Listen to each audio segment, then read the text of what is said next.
Hi guys, അപ്പോൾ നമുക്ക് നോക്കാം ഫോണിൽ ക്യാൻവ ആപ്പ് യൂസ് ചെയ്തിട്ട് എങ്ങനെയാണ് നമുക്കൊരു ഫ്രെയിം എഡിറ്റ് ചെയ്തിട്ടെടുക്കാൻ പറ്റുക എന്നുള്ളത്.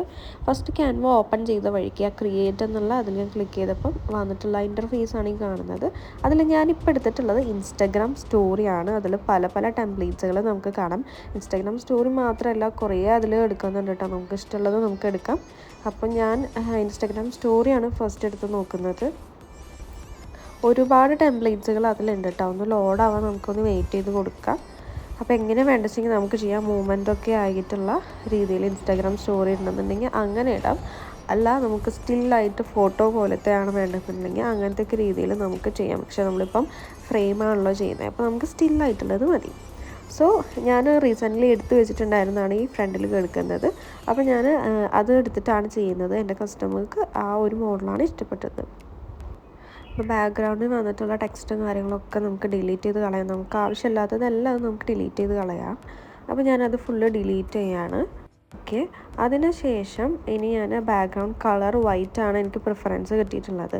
സോ അത് ഞാൻ വൈറ്റ് ആക്കിയിട്ട് മാറ്റി. ഇനി ആ പിക്ചറാണ്. അപ്പോൾ അത് നമുക്ക് നമ്മുടെ ഒരു താല്പര്യത്തിനനുസരിച്ച് നമുക്ക് പിക്ചറിൻ്റെ സൈസ് കൂട്ടുകയും കുറയ്ക്കുകയും ഒക്കെ നമുക്ക് ചെയ്യാം. നമ്മളെന്തായാലും എല്ലാവരും പ്രിൻ്റ് എടുക്കാൻ പോകുന്നത് A4 സൈസിലുള്ള ഫ്രെയിം ആയിരിക്കും അല്ലേ. അപ്പോൾ നമ്മുടെ ആ ഒരു ഫ്രെയിം നമുക്ക് A4 സൈസിലേക്ക് മാറ്റണം. കാരണം അത് ഇൻസ്റ്റാഗ്രാം സ്റ്റോറി ആയതുകൊണ്ട് തന്നെ സൈസ് നല്ല വ്യത്യാസം ഉണ്ടായിരിക്കും. അപ്പോൾ അതിൽ ക്ലിക്ക് ചെയ്ത് കഴിഞ്ഞിട്ട് നമുക്ക് റീസൈസ് ഇമേജ് ഉണ്ടാവും, അതെടുക്കുക. എന്നിട്ട് കസ്റ്റം സൈസ് കൊടുക്കുക. അപ്പം അത് അവർ പറയും പെയ്ഡ് ആണെന്ന്. അപ്പോൾ ജസ്റ്റ് നമുക്കൊരു 5 രൂപ പേ ചെയ്ത് കഴിഞ്ഞിട്ടുണ്ടെങ്കിൽ നമുക്ക് ട്രയൽ വേർഷൻ കിട്ടും. അപ്പോൾ അങ്ങനെ കയറിയിട്ട് ChatGPTയിൽ കൊടുത്തിട്ടുണ്ടെങ്കിൽ A4 സൈസ് ക്യാൻവയിൽ എത്രയാണോ പിക്സൽ എന്നുള്ളത് വരും. അപ്പം ഇതാണ് സൈസ് കേട്ടോ. 2480 വിഡ്ത്തും 3508 ഹൈറ്റുമാണ് വരുന്നത്. അപ്പോൾ നമ്മളത് കൊടുത്തിട്ട് നമുക്ക് സേവ് ആക്കി കഴിഞ്ഞിട്ടുണ്ടെങ്കിൽ A4 സൈസ് കിട്ടും. ഇനി നമുക്ക് എങ്ങനെയാണ് ആ പിക്ചർ വേണ്ടതെന്നുണ്ടെങ്കിൽ അതിനനുസരിച്ചിട്ട് നമുക്ക് അതിൻ്റെ ഹൈറ്റും വിഡ്ത്തും ഒക്കെ റെഡിയാക്കാം.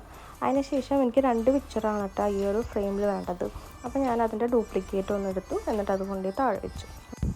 ഇനി രണ്ടിൻ്റെയും സെൻറ്ററിലായിട്ടാണ് എനിക്ക് ഹാപ്പി ബർത്ത്ഡേ മണിക്കുട്ടി എന്നുള്ള ടെക്സ്റ്റ് എഴുതേണ്ടത്. അപ്പോൾ അതിനനുസരിച്ചിട്ട് നമ്മുടെ പിക്ചർ ഒന്ന് അഡ്ജസ്റ്റ് ചെയ്ത് വെച്ചിട്ട് നമുക്ക് ടെക്സ്റ്റ് ആഡ് ചെയ്യുക എന്നുള്ളത് കൊടുക്കുക.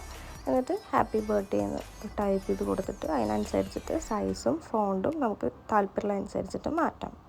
അപ്പോൾ എൻ്റെ ഈ ചാനൽ നിങ്ങൾക്ക് ഇഷ്ടപ്പെട്ടിട്ടുണ്ടെന്നുണ്ടെങ്കിൽ ഒന്ന് ലൈക്ക് ചെയ്യാനും ഷെയർ ചെയ്യാനും സബ്സ്ക്രൈബ് ചെയ്ത് ബെല്ലൈക്കൺ അമർത്താനൊന്നും മറക്കരുത്.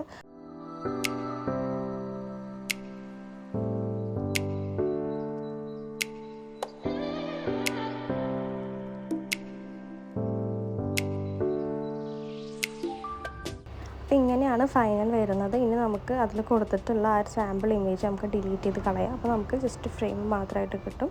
നമുക്ക് ഏത് ഫോട്ടോ ആണോ വേണ്ടത് അത് നമുക്ക് അതിൻ്റെ ആ ഒരു ഗ്രീൻ കളറിൽ ക്ലിക്ക് ചെയ്ത് കഴിഞ്ഞാൽ റീപ്ലേസ് എന്നുള്ള ഓപ്ഷൻ വഴിക്ക് ഗാലറി വഴിക്ക് നമുക്ക് ഫോട്ടോസ് ആഡ് ചെയ്യാൻ പറ്റും. എല്ലാം റെഡിയായി കഴിഞ്ഞതിന് ശേഷം മുകളിൽ കാണുന്ന ഡൗൺലോഡ് എന്നുള്ള ബട്ടൺ ക്ലിക്ക് ചെയ്തിട്ട് അതിൽ PDF ആയിട്ട് ഡൗൺലോഡ് ചെയ്യാം. എന്നിട്ട് അത് ഒരു പ്രിൻ്റ് ഷോപ്പിൽ നിങ്ങൾ കൊടുത്തു കഴിഞ്ഞിട്ടുണ്ടെങ്കിൽ ഗ്ലോസി A4 പേപ്പറിൽ അവർ പ്രിൻ്റ് ചെയ്തിട്ട് തരും. അപ്പോൾ നമുക്ക് നെക്സ്റ്റ് വീഡിയോയിൽ കാണാം. ബൈ.